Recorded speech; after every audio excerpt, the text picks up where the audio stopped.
துடிக்குதா எங்க தண்ணி இருக்குதா சுத்தி வரும் காத்துல சுட்டு இரு நடக்குதா முட்டை கோழி பிடிக்கவா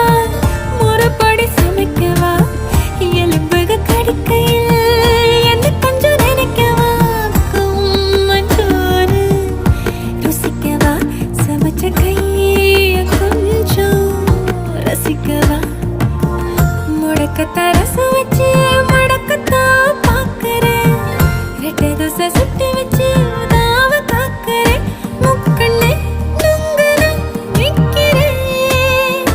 மண்டரி கங்கையை கேட்கிறேன் சர சர